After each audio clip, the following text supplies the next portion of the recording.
What's science got to do with it? And if you're older than a millennial, what's science got to do with it? Got to do with it? You see, if you were an R&B fan years ago, that question might be ringing some distant memory bell. That's because the words, "What's love got to do with it? Got to do with it?" are the opening lyrics of Tina Turner's hit single from her Private Dancer album. Now, if you're a millennial or a Gen Zer, please stick with me. Trust me, this video is going to be totally up to date. And FYI, I Googled that song title, millions of hits. Back to the question, what's science got to do with it? It's going to be fun. It really is fun talking to you about a few remarkable Bible passages that brush up against scientific fact. The Bible's not a science textbook, but these verses are totally consistent with today's science. You'll see. It's amazing.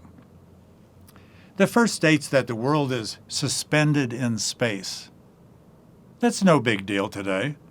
But you see, the Bible never states anything outrageous like the earth is being held up on the shoulders of Hercules or Atlas, or standing on the back of an elephant, standing on 4 turtles. Here's the Old Testament verse.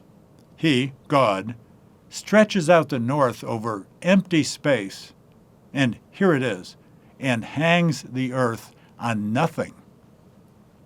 The Bible states that we're just hung out there in space. That's Job 26:7.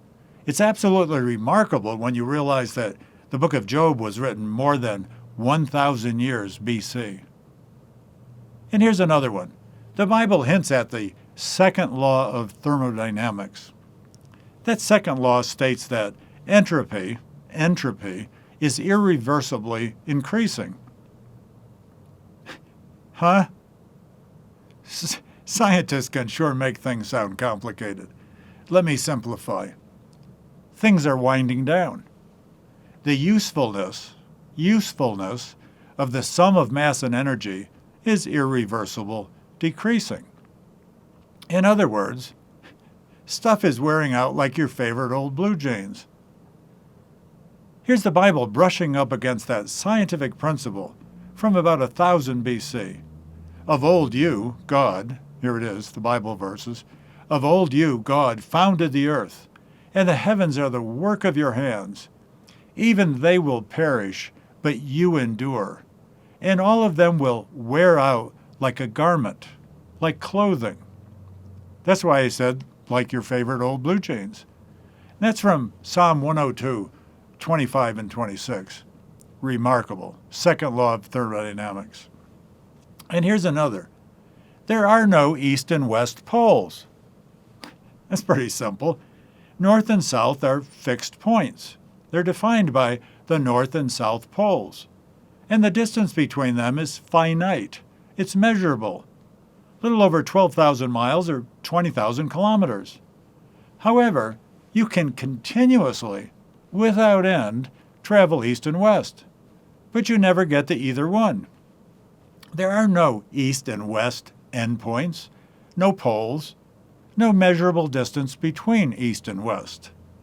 That's what makes this Old Testament statement so remarkable. Here it is.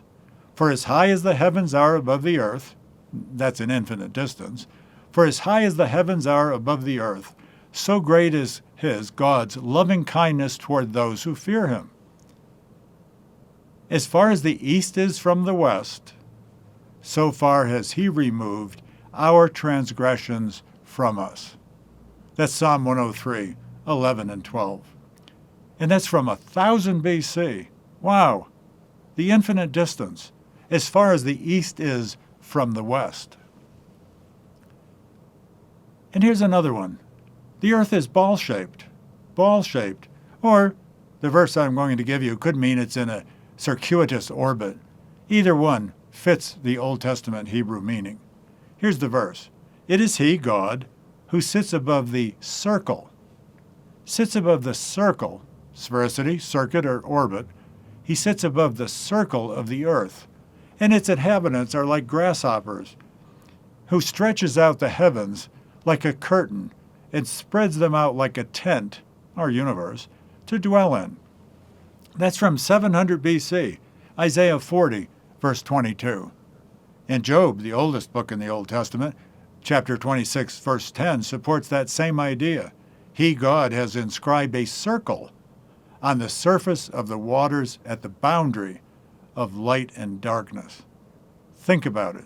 It's fascinating. And finally, Jesus correctly alludes to the fact that it is both day and nighttime simultaneously on our planet. He stated this, "But of that day and hour," that's the date and hour of his return, "of that day and hour no one knows. For the coming of the Son of Man will be just like the days of Noah. For as in those days before the flood, they will be eating and drinking, marrying and giving in marriage, until the day that Noah entered the ark, and they did not understand until the flood came and took them all away. So will the coming of the Son of Man be." And here's where he alludes to the day and night thing. "Then there will be two men in the field, daytime. One will be taken and one will be left. Two women will be grinding at the mill, again daytime. One will be taken and one will be left. Therefore be on the alert, for you do not know which day the Lord is coming." That's Matthew 24, 36 to 42. But you should be thinking, yeah, but where's the nighttime thing? Well, here it is. In a parallel passage, Jesus said, "I tell you on that night," did you get that? Night. "On that night, there will be two in one bed, one will be taken and the other will be left. There will be two women grinding at the same place, daytime. One will be taken and the other left." That's Luke 17, verses 34 and 35. You see, these two first-century passages show that Jesus knew that it was daytime and nighttime at the same time on opposite sides of our planet. You see, the Bible, as I said, is not a science textbook. But where it brushes up against true science, it represents that science accurately, actually representing it accurately in contradiction to the scientific thought of the day in which it was written. I hope you enjoyed this change of pace, Just a Question, and that I gave you some food for thought. And all these verses and references can be found in the Just a Question library of documents. I'm John Morris.